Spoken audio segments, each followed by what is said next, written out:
Croyez-le ou non, Satan le diable a séduit la plupart des églises de ce monde, au point qu'elles ne connaissent même pas le cœur du message de Jésus-Christ adressé au monde, la bonne nouvelle du royaume de Dieu à venir.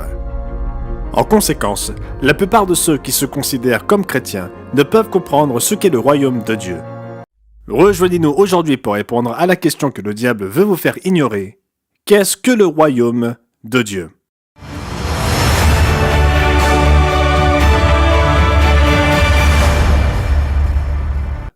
Aujourd'hui, nous allons expliquer en termes clairs et simples le royaume de Dieu. Un mystère que presque personne ne comprend aujourd'hui, y compris ceux qui professent la foi chrétienne. Qu'est-ce que le royaume de Dieu ? Est-ce simplement un sentiment dans votre cœur ? Est-ce l'Église ou l'ensemble des chrétiens à travers les siècles ? Se trouve-t-il dans le ciel ? Et pourquoi est-il un mystère ? Avant tout, d'où vient cette confusion au sujet du royaume de Dieu ? Dans les églises du monde entier et sur Internet, vous trouverez des hommes et des femmes qui prêchent au sujet de Jésus. Qui il était, selon eux, le récit de sa vie tel qu'ils le comprennent, les miracles qu'il accomplit, certaines des choses qu'il dit ou fit, sa crucifixion et sa résurrection. A priori, cela a du sens, puisque Jésus-Christ est le sauveur du monde. C'est par son sang versé que nous sommes pardonnés de nos péchés. Mais posons-nous une question. Le message prêché par ces églises constitue-t-il le message que Jésus lui-même prêcha ? Comme nous allons le voir dans un instant, Jésus ne vint pas pour parler uniquement de lui. Le cœur et l'âme du message, de la prédication et de l'enseignement de Jésus-Christ concernaient le royaume de Dieu. Cela peut surprendre certains d'entre vous, car nous n'entendons pas souvent parler du royaume de Dieu de nos jours. Pourtant, il est mentionné environ 150 fois dans le Nouveau Testament. Faisons un voyage dans le ministère du Christ et de ses disciples, et voyons par nous-mêmes.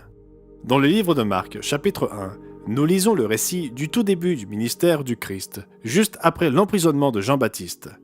Ici, au versets 14 et 15, Marc écrit « Après que Jean eut été livré, Jésus alla dans la Galilée, prêchant l'évangile de Dieu. Il disait « Le temps est accompli, et le royaume de Dieu est proche.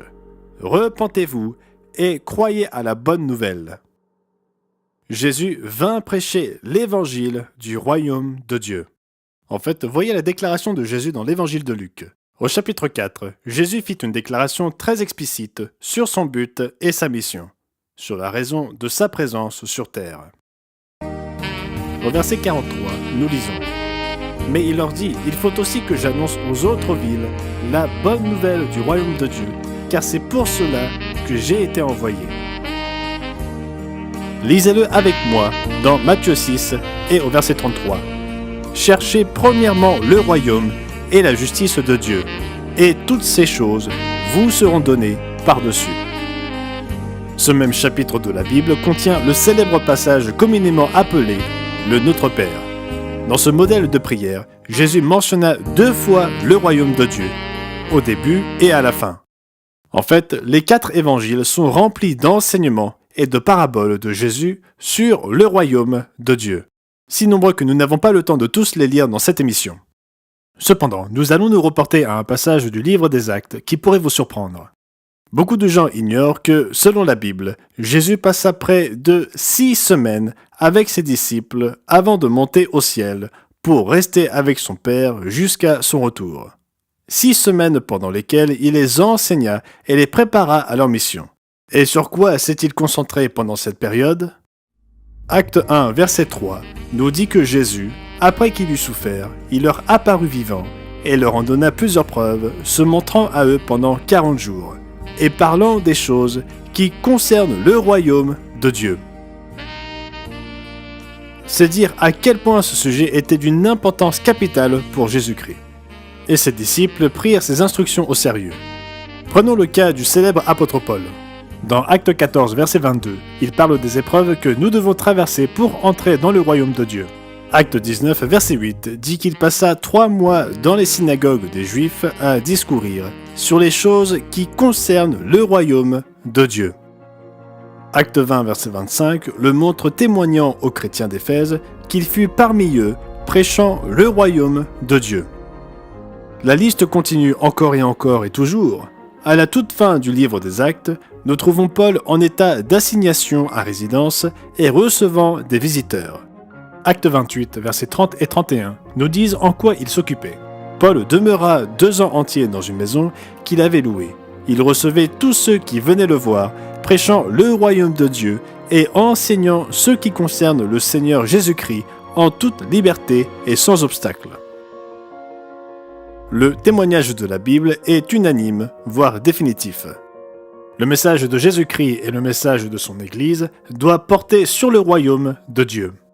Si le royaume de Dieu était au cœur du message de Jésus, pourquoi la plupart des gens qui se considèrent de fidèles chrétiens n'en entendent pas davantage parler? Pourquoi tant de gens ne comprennent-ils même pas la signification de ce terme? La raison est que le christianisme que nous voyons autour de nous est depuis longtemps altéré et influencé par le diable, déformé pour ignorer ou changer de nombreuses vérités fondamentales et inspirantes, y compris la vérité sur le royaume de Dieu. Je sais que cela peut être choquant à entendre, mais c'est incontestablement vrai. Il y a une raison pour laquelle le christianisme est brisé en 1000 morceaux. La plupart des églises enseignent et pratiquent des doctrines qui diffèrent, de près ou de loin, des enseignements de la Bible. Satan le diable s'est employé à altérer le christianisme depuis le début. Les hommes rendent la Bible compliquée et confuse, mais Dieu n'est pas l'auteur de la confusion. Lorsque Dieu nous parle clairement, pourquoi ne pas le prendre au mot, au lieu d'ajouter nos propres idées déformées à ses enseignements? Si nous voulons comprendre le royaume de Dieu, nous devons réfléchir quels éléments constituent un royaume. En cherchant cette compréhension claire et simple, et en permettant à la Bible de répondre à nos questions, nous pouvons dissiper la confusion du diable pour percevoir la belle et simple vérité. Lorsque nous l'examinons attentivement, nous constatons que 4 éléments composent tout royaume, y compris le royaume de Dieu. Un roi, un territoire, des lois et des sujets. En examinant les enseignements bibliques et en gardant à l'esprit ces 4 éléments d'un royaume, nous trouverons la réponse à la question d'aujourd'hui et nous découvrirons le royaume de Dieu. Considérons d'abord le roi. Vous ne serez peut-être pas surpris d'apprendre que le roi du futur royaume de Dieu sera Jésus-Christ. Il régnera littéralement sur le monde. Les gens sont souvent émus par les paroles d'Ésaïe chapitre 9 et au verset 5. Mais ils comprennent rarement toute leur signification. Lisons-les ensemble. Car pour nous, un enfant est né, un fils nous est donné, et il exercera l'autorité royale. À présent, arrêtez-vous un instant. Avez-vous compris? Le gouvernement reposera sur ses épaules. La première partie du verset n'est pas une métaphore. Pourquoi cela en serait-il une? Jésus-Christ est né pour gouverner. Continuons. Il sera appelé merveilleux conseiller, Dieu fort, Père à jamais et Prince de la paix. Il étendra sans fin la souveraineté et donnera la paix qui durera toujours au trône de David et à tout son royaume. Sa royauté sera solidement fondée sur le droit et sur la justice, dès à présent et pour l'éternité. Voilà ce que fera le Seigneur des armées célestes dans son ardent amour. Le roi David régnait à Jérusalem sur un royaume littéral. De même, le Christ régnera à Jérusalem sur un royaume littéral. Mais cette fois, un royaume sans fin. Le Christ sera exactement ce qu'il est appelé dans Apocalypse 19, verset 16, roi des rois et seigneur des seigneurs. Mais il ne régnera pas seul. Par exemple, Matthieu 19, verset 28, nous dit que ces 12 apôtres régneront sous lui dans le royaume, jugeant les 12 tribus d'Israël. De plus, chaque chrétien qui a souffert et lutté dans ce monde pour vaincre le péché et suivre les traces de Jésus-Christ servira aussi en tant que dirigeant dans le royaume sous Christ. Tant de versets parlent de ce futur. Daniel 7, versets 18 et 27, parle du royaume qui sera donné au sein du Très-Haut. L'Apocalypse, chapitre 20 et le verset 6, parle des saints régnant avec le Christ pendant 1000 ans. Reportez-vous à 1 Corinthiens 6 et au verset 2. où Paul parle très clairement du règne des futurs chrétiens glorifiés. Ne savez-vous pas que les saints jugeront le monde? Et si c'est par vous que le monde est jugé, êtes-vous indigne de rendre les moindres jugements? Ne savez-vous pas que nous jugerons les anges? Et nous ne jugerions pas, à plus forte raison, les choses de cette vie? Juger le monde? Juger les anges? Quel destin incroyable attend les vrais disciples de Jésus-Christ! La récompense des saints n'est pas une maison de retraite céleste, c'est de gouverner le monde dans la gloire sous Jésus-Christ. Nous voyons ici le deuxième élément d'un royaume, le territoire. Les saints gouverneront le monde sous le Christ. C'est ce monde terrestre, pas le ciel ou un quelconque royaume métaphorique et sentimental dans votre cœur. Je sais qu'il est difficile de désapprendre certaines choses, mais briser la séduction du diable pour apprendre la vérité du message de Jésus en vaut la peine. Et la vérité est claire pour ceux qui sont prêts à lire la Bible et à y croire. Les vrais chrétiens peuvent proclamer les paroles claires d'Apocalypse 5 et au verset 10 et dire « Tu nous as fait roi et sacrificateur à notre Dieu, et nous régnerons sur la terre. » Il n'y a pas plus simple que cela. Ceux qui suivent le Christ dès à présent régneront sur la terre. Et avant, dans l'Apocalypse, au chapitre 2 et au verset 26 et 27, Jésus nous encourage « À celui qui vaincra et qui gardera jusqu'à la fin mes œuvres, je donnerai autorité sur les nations. Il les pètera avec une verge de fer. » Et autorité sur les nations signifie autorité sur cette terre. Jésus nous mentirait-il? Nous dirait-il quelque chose qu'il ne pense pas vraiment? C'est ce que Satan veut vous faire croire. Pourquoi les gens ne peuvent-ils pas faire confiance à la Bible pour ce qu'elle dit? Même de nombreux athées connaissent la promesse de Jésus, inscrite dans Matthieu 5 et au verset 5. Heureux ceux qui sont humbles, car Dieu leur donnera la terre en héritage. Il y a tellement de versets que nous ne citerons pas pour gagner du temps, mais je veux vous demander si certains de ces versets et passages ne commencent pas à prendre tout leur sens. Jésus pensait vraiment ce qu'il disait. Les humbles vont littéralement hériter la planète Terre. Lorsque nous balayons les idées du diable et que nous embrassons la pure vérité de la Bible, le plan de Dieu devient clair. Continuons. Nous avons couvert les deux premiers éléments de tout royaume, y compris le royaume de Dieu. Un roi et un territoire. Voyons à présent le troisième élément que possède tout royaume, un ensemble de lois. La Bible est claire du début à la fin. Le futur royaume de Dieu sera régi par les lois divines résumées dans les 10 commandements. Tant de pasteurs, de prédicateurs et de prêtres sincères, mais confus, vous diront en quelque sorte que Jésus supprima les commandements de son Père, mais ce n'est pas du tout le cas. Par exemple, vous pouvez lire par vous-même dans Matthieu 19, versets 16 et 17, la réponse du Christ lorsqu'un jeune homme vint lui demander comment avoir la vie éternelle. Jésus répondit « Si tu veux entrer dans la vie, observe les commandements. » De nombreuses prophéties parlent du futur règne du Christ sur terre et montrent que la loi divine constituera la base de ce règne. Par exemple, Ésaïe 2 et au verset 3 nous dit « Car de Sion sortira la loi, et de Jérusalem la parole de l'Éternel. » En fait, si nous examinons le passage d'Ésaïe chapitre 2 dans son ensemble, nous voyons le quatrième élément que tout royaume possède, des sujets.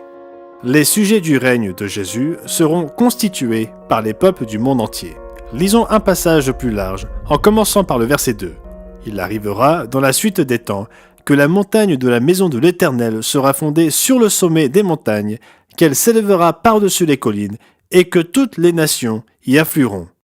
Des peuples s'y rendront en foule et diront « Venez et montons à la montagne de l'Éternel, à la maison du Dieu de Jacob, afin qu'il nous enseigne ses voies, et que nous marchions dans ses sentiers.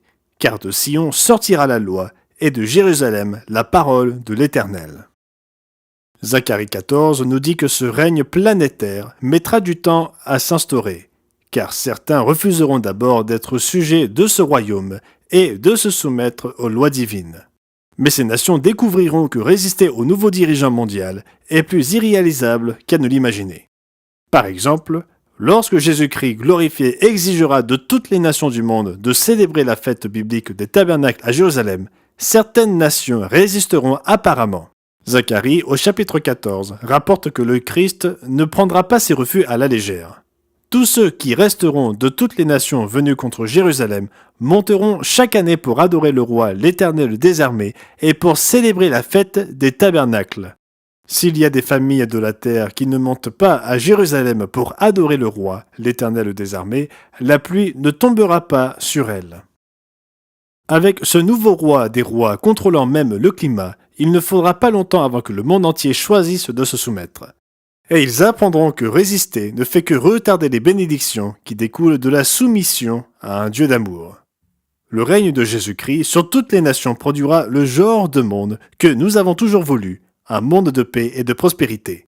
Comme il est écrit dans Ésaïe 2, il, c'est-à-dire le Christ, sera le juge des nations, l'arbitre d'un grand nombre de peuples.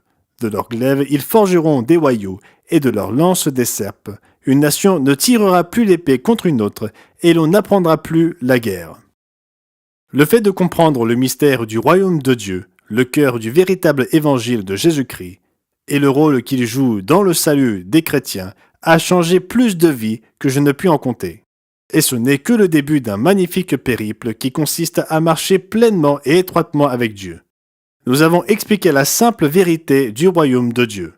Il ne s'agit pas de monter au ciel, ni d'un sentiment dans notre cœur, ni de l'Église.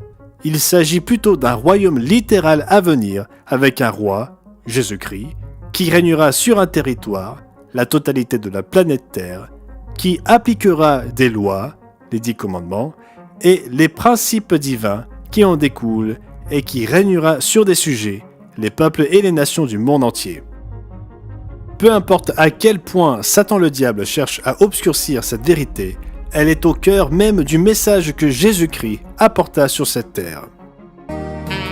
Jésus nous charge de prêcher le royaume de Dieu, pas simplement un évangile sur Jésus, sur sa personne ou sur sa vie, et c'est précisément ce que nous nous efforçons de faire ici. Notre mission est décrite dans la prophétie du Christ, rapportée dans Matthieu 24 et au verset 14. Cette bonne nouvelle du royaume sera prêchée dans le monde entier pour servir de témoignage à toutes les nations. Alors viendra la fin. Et c'est cet évangile du royaume, ainsi que tout le conseil de Dieu qui l'accompagne, que nous nous efforçons de partager avec vous semaine après semaine. Le monde que Jésus-Christ établira à son retour et qui s'étendra pour couvrir la terre entière sera vraiment étonnant au-delà de toute compréhension.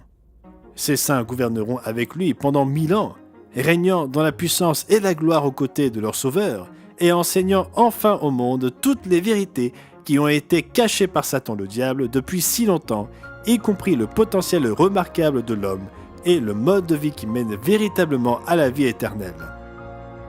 Mais vous n'avez pas besoin d'attendre le retour de Jésus-Christ pour commencer à expérimenter les bienfaits du royaume de Dieu. Vous pouvez commencer à en profiter, dans une certaine mesure, dans votre vie d'ores et déjà. Je sais qu'il y a des gens dans le monde entier qui regardent cette émission en ce moment.